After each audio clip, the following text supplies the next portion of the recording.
তোরা সবাই মিললাও আমার নাভির নিচের একটা পশমও ফালাইতে পারলি না। কিলে তোর নাইন নিচের হসমে কিন্তু তুই হালাতি আরস না, হেগিন আরেকজন হালাইতো কিলেই। হ্যাঁ তুই তোর নিজের ঠিক করে কেন বালসাল গিলে হালাতি আরস না, আরেকজন তোর এগিন হালাইবো। তুই আবার কেন হিয়ানোর মধ্যে ইসলামী ফতুয়া দেস।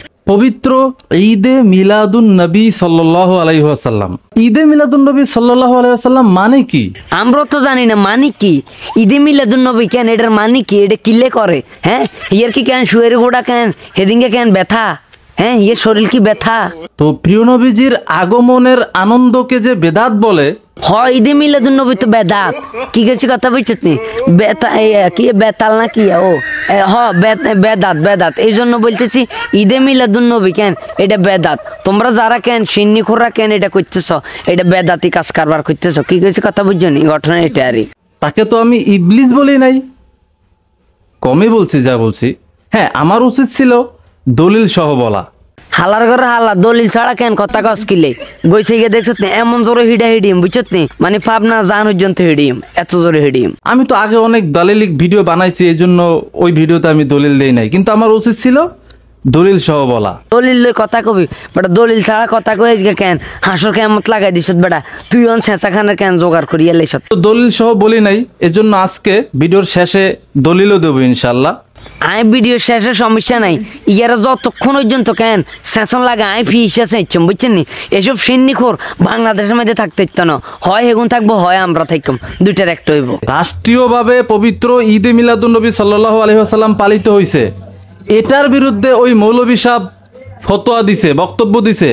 তো মৌলভী সাহেব রাষ্ট্রদ্রোহিতা করছে। তো আমি আগে ওই মৌলভী সাহেবরে রাষ্ট্রদ্রোহিতার মামলা দিব। আর আয় হালার তালা কেন তোর বাংলাদেশের তো হামলা করিম। কি গেছি কথা বুঝছিস নি? তুই হেতালাই করবি মামলা, আয় তোর করিম হামলা। হমন্দির থমন্দিও গল মানে গাঁজা কি দিনের বেলা খাই কেন এই কথাবার্তা করতেছ না রাইতের বেলা খাস? মানে আমার বল বিস্তারিত বল। তারপরে তোরা কি আমাকে মামলা দিবি দিস, ওটা দেখে নেবো ইনশাল্লাহ। তুই হইনেরলা কি চাই নিবি? হ্যাঁ এমন জোরে এক বাড়ি দিম বুঝত নি তোর কেন নাইট তলের হসম টসম ব্যাগ ও নাইন নিচে কেন শুয়ের গোটা দুন গড়ি চলে যাইব। আগে ওই মৌলবীর বিরুদ্ধে রাষ্ট্রদ্রোহিতার মামলা হবে, তারপরে ওই মৌলবী সাহেবের চেলাপেলারা আমাকে হুমকি দামকি দেয়, হ্যান কারেঙ্গা তেন কারেঙ্গা বাস কে আন্দার পুষ্কুনি ভাঙ্গা। হ্যান কারেঙ্গা তেন কারেঙ্গা বাঁশ ঢুকাই দেন গের হিসকিয়ে দি কেন বুঝছেন গোসা ঢুকাই দেন গের হোগা দি হালার তালা কেন এমন জোরে এক বাড়ি দিয়ে বুঝত নি মাথা কেন হাডি ফাবনা চলে যাবে। কি গেছে কথা বুঝত নি? মানে ট্রিটমেন্ট খরচও দিতেন না, এত জোরে হিডা হিডি মোহাম্মদ ইতামদি সিন্নি খোর মাজার পূজারি কোন ইয়ার কি জানি করবে আমাকে।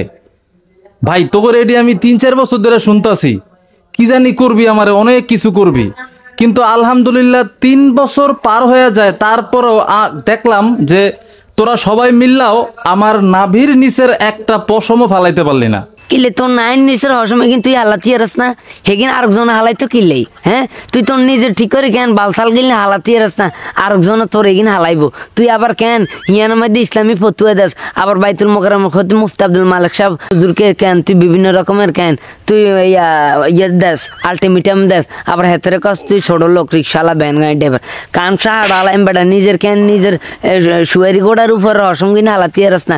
হ্যাঁ কি হালাতি দিলে কি টুনটুনি গাড়ি এলাস কেন? হ্যাঁ এমন জোর সোবড়াম বড়া না পর্যন্ত কেন সোবড়াইম হালার তালা কোনে গে সিন্নিখোর। তোর আব্বাচ্চা কেন তোর হে আব্বা কোনাই রে? হ্যাঁ তোর কেন তুই আব্বাচ্চা আর আব্বা কই হালার করে হালা গল।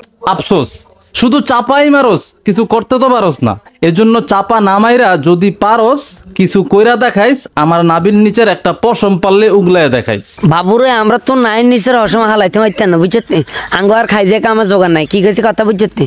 তুই যদি হারস তোর ওই আব্বাচ্চা কেন না তুই আব্বাচ্চারে ক যে আব্বা আর কেন নাইন নিচের হসম কিন হালাই দেন চাই আয় হারি না, আয় শুধু টুনটুনি কাটিয়ে লাই। কি গেছে কথা বুঝছেন নি?